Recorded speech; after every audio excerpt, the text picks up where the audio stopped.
21장. 다윗의 시대에 기근이 들었다. 기근은 해를 거듭하며 3년이나 이어졌다. 다윗이 하나님께 나아가 그 원인을 여쭈었다. 하나님께서 말씀하셨다. 사울이 기브온 사람을 함부로 죽이던 때부터 사울과 그의 집안이 손에 묻힌 피 때문이다. 그래서 왕은 기브온 사람을 불러 모아 물었다. 기브온 사람은 본래 이스라엘 자손이 아니라 아모리 사람 가운데 살아남은 자들로서 이스라엘과 맺은 조약에 따라 보호를 받고 있었다. 그런데 이스라엘과 유다의 명예에 광적으로 집착하던 사울이 그들을 모두 죽여 없애려고 했다. 다윗이 기브온 사람에게 말했다. 내가 당신들에게 무엇을 해주면 좋겠소? 내가 무엇으로 보상해야 당신들이 하나님께서 유산으로 주신 이 땅과 백성을 축복할 수 있겠소? 기브온 사람이 대답했다. 우리는 사울과 그 집안의 돈을 바라지 않습니다. 이스라엘 사람 아무나 죽이는 것도 우리가 원하는 바가 아닙니다. 그러나 다윗은 집요하게 물었다. 내가 당신들에게 해주어야 할 일이 무엇이란 말이오? 그러자 그들이 왕에게 말했다. 우리를 없애려고 했던 이스라엘에서 아예 씨를 말리려 했던 사람이 있었습니다. 그 사람의 자손 가운데 남자 7명을 우리에게 넘겨주시면 우리가 그들을 하나님 앞에서 처형하되 사울이 살던 기브아 곧 거룩한 산에서 그들의 목을 메어 달겠습니다. 그러자 다윗이 동의했다. 내가 그들을 당신들에게 넘겨주겠소. 왕은 하나님 앞에서 요나단과 했던 약속 때문에 사울의 손자여 요나단의 아들인 무비보셋은 살려두었다. 대신에 아야의 딸 리스바가 낳은 사울의 두 아들인 알모니와 무비보셋, 사울의 딸 메라비, 무올라 사람 바르실레의 아들인 아드리엘과의 사이에서 낳은 5 아들을 뽑았다. 왕이 그들을 기브온 사람에게 넘겨주자 기브온 사람이 그들을 산 위에 하나님 앞에서 목을 메어다니 7이 모두 함께 죽었다. 그들이 처형된 때는 추수가 막 시작될 무렵 보리 수확에 들어갈 때였다. 아야의 딸 리스바는 굵은 배를 가져다가 자신을 위해 바위 위에 펼쳐놓고 추수가 시작될 때부터 호우가 쏟아질 때까지 낮에는 죽음의 새가 앉지 못하게 하고 밤에는 들짐승이 범하지 못하게 했다. 다윗은 아야의 딸이요 사울의 첩인 리스바가 한 이 일을 전해 듣고 야베스 길르앗 지도자들에게 가서 사울과 그의 아들 요나단의 유해를 찾아왔다.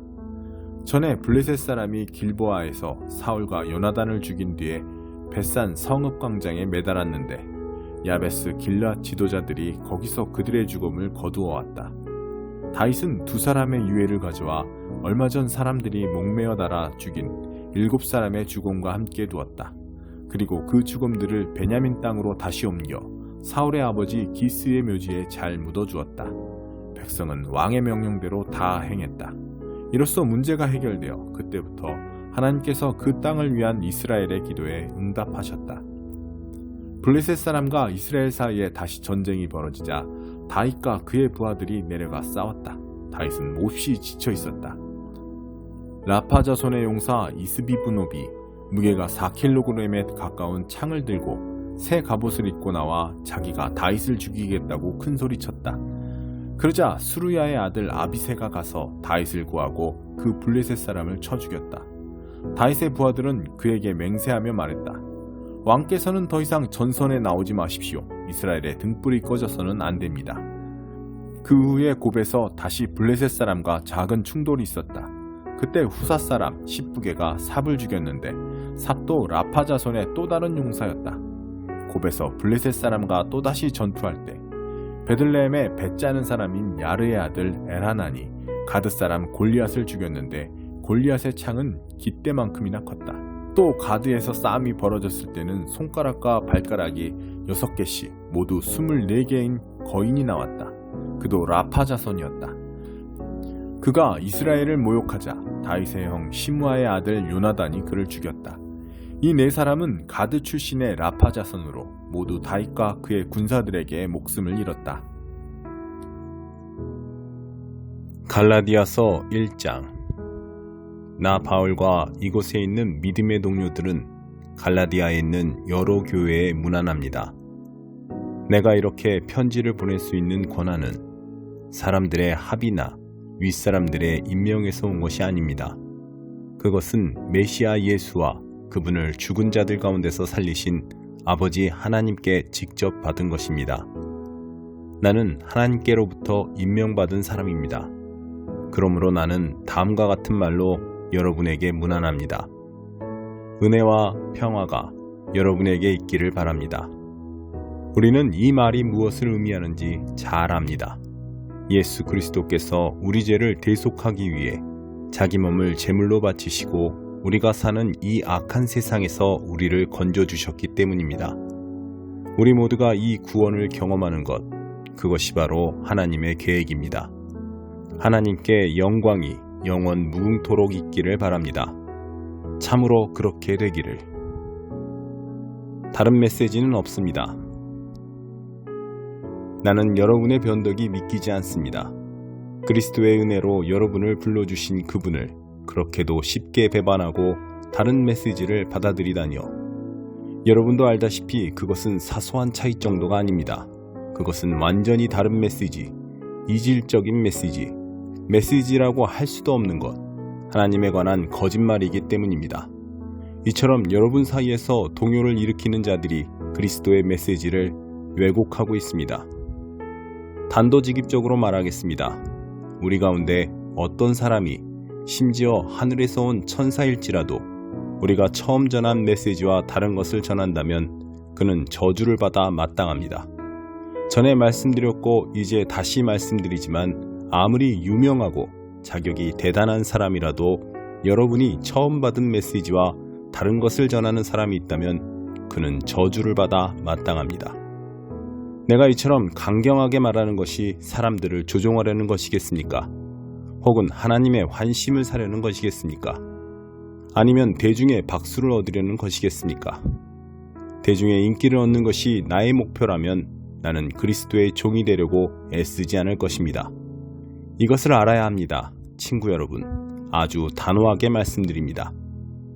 내가 여러분에게 전한 이 위대한 메시지는 그저 인간의 낙관론이 아닙니다. 그것은 내가 전통으로 물려받은 것도 아니고 어떤 학파로부터 배운 것도 아닙니다. 나는 그것을 하나님께로부터 직접 받았습니다. 나는 그 메시지를 예수 그리스도께로부터 직접 받았습니다. 여러분은 내가 전에 유대인의 방식대로 살 때 어떻게 행동했었는지 이야기를 들었을 것입니다. 그 당시 나는 하나님의 교회를 박해하는 일에 전력을 다했습니다. 나는 하나님의 교회를 철저히 파괴하려고 했습니다. 내 조상의 전통을 지키는 일에 어찌나 열성을 다했던지 그 면에서 나는 내 동료들보다 훨씬 앞서 있었습니다. 그러나 그때에도 하나님은 나를 향한 계획을 가지고 계셨습니다. 내가 아직 모태에 있을 때 그분은 너그럽게도 나를 택하시고 불러주셨습니다. 그분은 내게 개입하시고 자기 아들을 나타내 보이셔서 나로 하여금 기쁜 마음으로 그 아들을 이방인들에게 알리게 하셨습니다. 나는 부르심을 받자마자 내 주위에 누구와도 상의하지 않고 나보다 먼저 사도가 된 사람들과 의논하러 예루살렘으로 올라가지도 않고 곧장 아라비아로 갔습니다. 그리고 얼마 후 다마스쿠스로 되돌아갔고 3년 후에 베드로와 함께 내가 전하는 이야기를 서로 비교해 보려고 예루살렘으로 올라갔습니다. 내가 예루살렘에 머문 기간은 고작 보름 정도였으나 거기서 지낸 시간은 정말 대단했습니다. 나는 우리 주님의 동생 야고보만 만났을 뿐 다른 사도들은 구경도 못했습니다. 내가 여러분에게 하는 이 말은 절대로 거짓말이 아닙니다. 그 후에 나는 시리아와 길리기아에서 사역을 시작했습니다. 그렇게 시간을 보내며 활동한 뒤에도 나는 유대에 있는 그리스도의 교회들의 얼굴이 알려지지 않았습니다. 그저 전에 우리를 박해하던 사람이 이제는 자기가 없애버리려던 그 메시지를 전하고 있다는 소문만 떠돌 뿐이었습니다. 그들이 나에 대해 보인 반응은 나로 인해 하나님을 알아보고 그분을 경배하는 것이었습니다. 28장. 돈이 많아지자 거만해졌다. 하나님의 메시지가 내게 임했다. 사람의 아들아, 두로의 통치자에게 전하여라. 주 하나님께서 말씀하신다. 마음이 교만한 너, 돌아다니면서 말한다. 나는 신이다. 하나님의 보좌에 앉아 온 바다를 지배하노라. 신이라니 가당치 않다. 너는 사람일 뿐이다.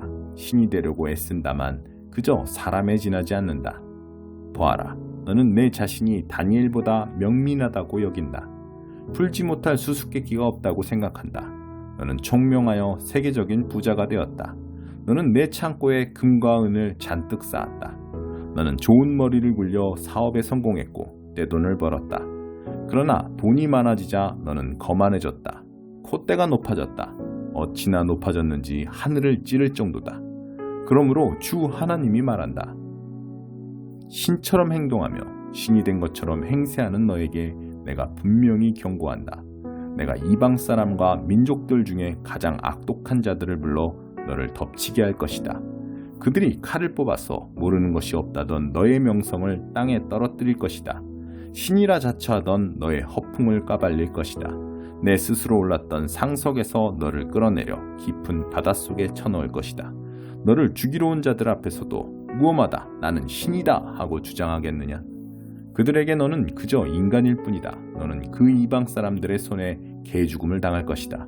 내가 그렇게 말했기 때문이다. 주 하나님의 포고다. 하나님의 메시지가 내게 임했다. 사람의 아들아, 두로 왕을 위해 크게 애가를 불러라. 그에게 주 하나님의 메시지를 전하여라. 너는 전부를 가진 자였다.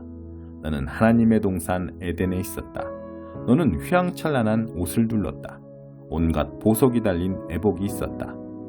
홍옥수, 감람석, 월장석, 녹주석, 얼룩만호, 벽옥, 청보석, 터키석, 치옥이 세공한 금태에 매달려 있었다. 내가 창조된 그날 너를 위해 준비된 예복이 있었다.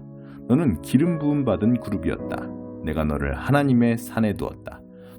너는 불타는 돌들 사이를 미풍당당하게 거닐었다. 너는 창조된 날부터 완벽 그 자체였다. 그런데 이후에 내게 결함이, 악이 발견되었다. 사고 파는 일을 많이 하면서 너는 난폭해졌고 죄를 지었다. 내 눈밖에 난 너를 내가 하나님의 산에서 내쳤다.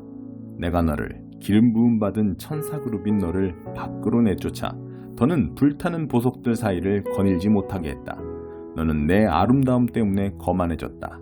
너는 지혜를 세상 영예를 얻는 수단으로 전락시켰다. 내가 너를 바닥에 내동댕이 치고 왕들이 보는 앞에서 너를 때려눕혀 내가 뻗음으로 그들의 조롱거리가 되게 했다. 너는 죄를 짓고 또 지으면서 부정한 방식으로 사업을 벌였고 너의 거룩한 예배 처소를 더럽혔다. 그래서 내가 내 주위와 내 한가운데에 불을 놓았다. 그 불이 너를 살라버렸다. 내가 너를 잿더미로 만들어버렸다. 이제 누구라도 너를 볼 때 보이는 것이라고는 바닥에 나뒹구는 재뿐이다. 전에 너를 알았던 자들 모두가 두 손을 들고 혀를 내두른다. 어떻게 이런 일이? 어떻게 이런 일이? 하나님의 메시지가 내게 임했다. 사람의 아들아, 시돈과 맞서라. 그곳을 대적하여 말씀을 전하여라. 주 하나님의 메시지다. 보아라 시돈아, 내가 너를 대적한다.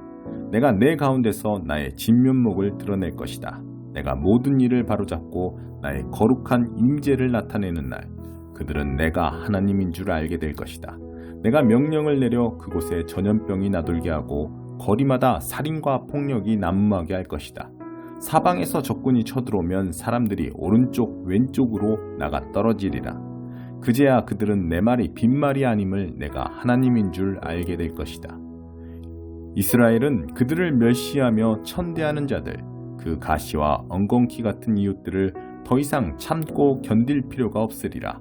그들도 내가 하나님인 줄 알게 될 것이다. 주 하나님께서 말씀하신다. 내가 이스라엘을 흩어져 살던 민족들로부터 모으고 모든 민족 앞에 나의 거룩을 드러내 보이는 날에 그들이 자기 땅, 곧 내가 나의 종 야곱에게 준 땅에서 살게 될 것이다. 거기서 그들이 안전하게 살 것이다. 집을 짓고 포도밭을 가꾸며 안전하게 살 것이다. 내가 그들을 멸시하고 천대하던 이웃들에게 심판을 내릴 것이다. 그제야 그들은 내가 하나님인 줄 알게 될 것이다. 77편 아삽의 시. 내가 하나님께 외칩니다. 온 힘 다해 부르짖습니다. 목청껏 외치니 그분께서 내게 귀를 기울여 주십니다. 내가 고난을 당해 주님을 찾아 나섰습니다. 내 삶은 벌어져 아물지 않는 상처. 친구들은 모든 게 잘 될 거야 라고 말하지만 그들의 말 도무지 믿기지 않습니다. 내가 하나님을 떠올리고는 고개를 가로젓습니다. 고개를 떨구고 맞잡은 두 손을 쥐어짭니다. 근심거리 이루 말할 수 없어 뜬 눈으로 밤 지새고 한숨도 자지 못했습니다. 지난날을 돌아보고 흘러간 세월을 되새겨봅니다. 어떻게 해야 내 삶을 추스를 수 있을지 밤새도록 검은 곳 하며 생각에 잠깁니다. 주께서 우리를 버리고 영원히 떠나셨는가? 다시는 환한 얼굴빛 비추지 않으시려는가? 그분의 사랑 오래되어 누더기가 되었나? 그분의 구원 약속 더 이상 유효하지 않은가? 하나님께서 자비 베푸시는 것을 잊으셨나? 노여움으로 우리를 버리고 떠나가셨나? 내가 말했습니다. 운도 없지. 지극히 높으신 하나님은 내가 필요로 할 때면 어김없이 일을 쉬시는구나. 내가 하나님께서 행하신 일들을 한 번 더 새기고 옛적 기적들을 돌이켜봅니다. 주께서 이루신 모든 일들을 곰곰이 묵상하고 주님의 행적들을 오랫동안 그리며 바라봅니다. 오 하나님, 주님의 길은 거룩합니다. 어떤 신도 하나님만큼 위대하지 않습니다. 주님은 모든 일을 주관하시는 하나님, 주님의 크신 능력을 모든 이에게 보여주셨습니다. 주님의 백성을 극심한 곤경에서 끌어내시고 야곱과 요셉의 자손들을 구하셨습니다. 하나님, 대양이 주께서 행하신 일을 보았습니다. 주님을 보고 두려워 떨었습니다. 깊은 바다도 무서워 죽을 지경이 되었습니다. 구름이 양동이로 퍼붓듯 비를 내리고 하늘이 천둥 소리를 터뜨리며 주님의 화살들이 이리저리 번뜩였습니다. 회오리 바람에서 주님의 천둥 소리 울리고 번개가 온 세상을 번쩍 밝히니 땅이 동요하며 흔들렸습니다. 주께서 대양을 활보하시고 으르대는 대양을 질러 가셨지만 아무도 주님의 오고 가심을 보지 못했습니다. 주께서는 모세와 아론의 손에 몸을 숨기신 채 주님의 백성을 양떼처럼 이끄셨습니다.